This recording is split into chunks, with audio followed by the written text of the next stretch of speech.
วัสดีค่ะคุณผู้ชมวันนี้นะคะสำหรับผู้ที่ชื่นชอบแล้วก็รักในเรื่องของความเร็วรถสปอร์ตหรือว่าการตกแต่งรถเนี่ยวันนี้พลาดไม่ได้เลยเนื่องจากวันนี้เนี่ยเราได้รับเกียรติจากคุณลูกค้าคนสำคัญของเรานะคะหรือว่าคุณชินได้นำรถนิสสันสกายไลน์ R34 มาให้เราชมแล้วก็จะมาเล่าถึงความประทับใจแล้วก็ความรู้สึกของเขาที่มีต่อ Rocket Sound ในวันนี้ด้วยค่ะแต่ว่าจะเป็นไงเราไปชมกันเลยค่ะ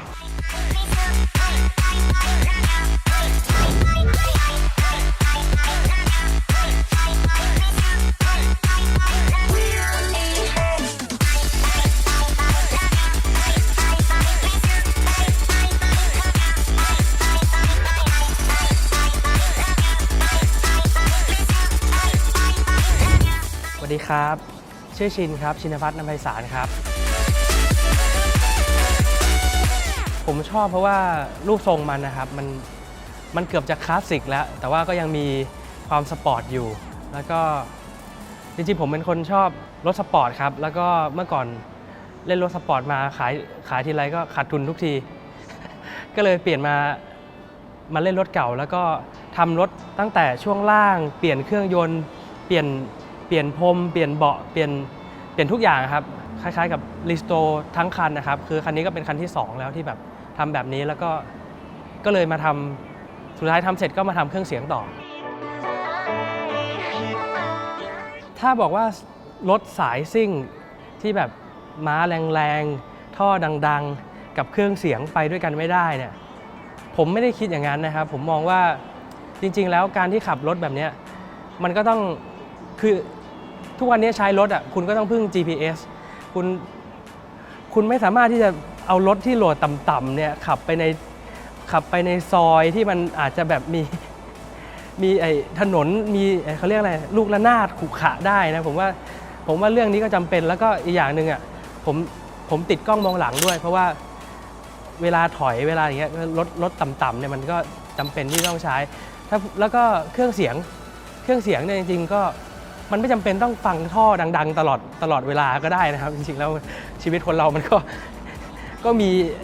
มีลูกเล่นหลายอย่างคุณก็เปิดจุ๊กเปิด YouTube ฟังบ้างก็ได้เนี่ยในช่วงเวลาที่รถติดคือมันไม่ได้ถนนทุกวันนี้มันไม่ได้ซิ่งได้ตลอดอะไรอย่างเงี้ยครับผมคันนี้เป็นคันที่2นะครับคันแรกเป็น Porsche 964 ครับก็สไตล์เดียวกันก็คือทำใหม่หมดทั้งคันเลยทำเครื่องทำช่วงล่างทำอะไรเสร็จหมดแล้วก็มาทำเครื่องเสียงต่อที่นี่คือจริงๆผมว่า Rocket Sound ก็ผมได้ยินชื่อนี้มาตั้งแต่สมัยผมอยู่มหาลัยแล้วไม่ต้องบอกว่าอายุเท่าไหร่นะ ก็ค่อนข้างเชื่อใจแล้วก็คือจริงๆความรู้เรื่องเครื่องเสียงรถยนต์ของผมเนี่ย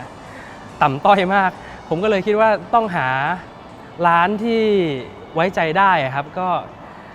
Rocket Sound ก็มีชื่อเสียงพอสมควรผมก็เลยก็มาทำที่นี่แล้วกัน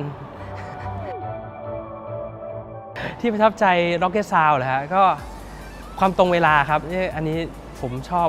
มากๆเลยเขาบอกได้กี่โมงได้ตอนนั้นเลยเสร็จแน่นอนแล้วก็เรียบร้อยครับผมงานเรียบร้อยงานดีฝากถึงคนที่ชอบรถแนวซิ่งๆแล้วก็ยังไม่ทำเครื่องเสียงนะฮะผมว่าจริงๆมันเป็นส่วนหนึ่งที่เราได้ใช้บ่อยกว่าอย่างอื่นนะเครื่องเสียงก็คือเราอยู่กับรถเนี่ยอย่างน้อยเราก็ต้องเปิดเพลงฟังละเครื่องเสียงมันก็ช่วยให้เราคลายเครียดนะดูอย่างคลิปนะครับก็จะมีคนลงมาต่อยกันทะเลาะกันอยู่ตลอดเวลาอย่างเงี้ยเพราะอากาศบ้านเรามันร้อนครับรถแรงแล้วอารมณ์ก็ไม่ต้องแรงตามก็ได้ก็ฟังเพลงเย็นๆชิลๆเพลงเพราะๆก็เปลี่ยนให้มันกลายเป็นความสุขในการใช้รถในยามที่รถติดๆแล้วกันครับก็จะได้เย็นๆลง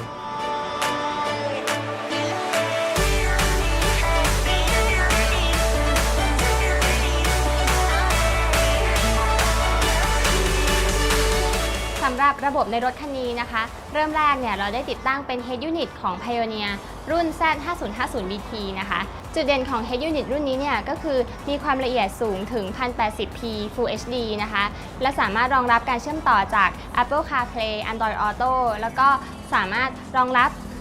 การถ่ายทอดเสียงไฟล์คุณภาพสูงอย่าง High Res ได้ด้วยนะคะและอีกทั้งยังสามารถรองรับการเชื่อมต่อจาก USB ได้ด้วยค่ะ ในส่วนของระบบเสียงเนี่ยเราได้ติดตั้งเป็นชุดอัปเกรดนะคะลำโพง2คู่แล้วก็ซับในยางอะไหล่ ลำโพงคู่แรกเนี่ยเราเลือกใช้เป็นของ Prism รุ่น SQ655 เป็นลำโพงแยกชิ้น 2 ทางนะคะ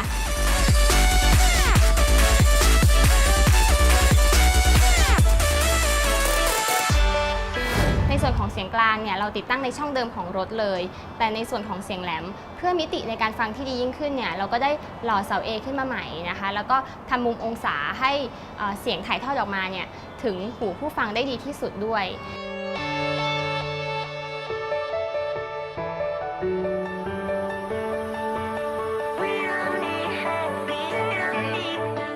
ลำโพงคู่ที่2เนี่ยเราก็จะใช้เป็นลำโพงของ Prism ในตระกูลเดียวกันนะคะเป็น Prism SQ652 เป็นลำโพงรวมชิ้นติดตั้งใน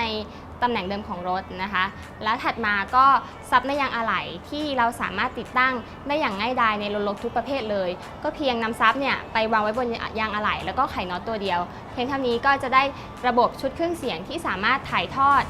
เสียงเพลงได้อย่างไพเราะแล้วก็ฟังเพลงได้หลากหลายแนวแล้วก็จะทำให้คุณผู้ชมเนี่ยมีความสุขไปในทุกๆการเดินทางได้แล้วค่ะนอกจากนั้นนะคะเนื่องจากรถคันนี้เนี่ยเป็นรถสปอร์ตโหลดเตี้ยนะคะการมองหลังเวลาเข้าซองเนี่ยก็เลยค่อนข้างสำคัญเราก็เลยได้ติดตั้งกล้องมองหลังคุณภาพดีจาก Digital Research รุ่น BRC6 ไว้ด้วยค่ะ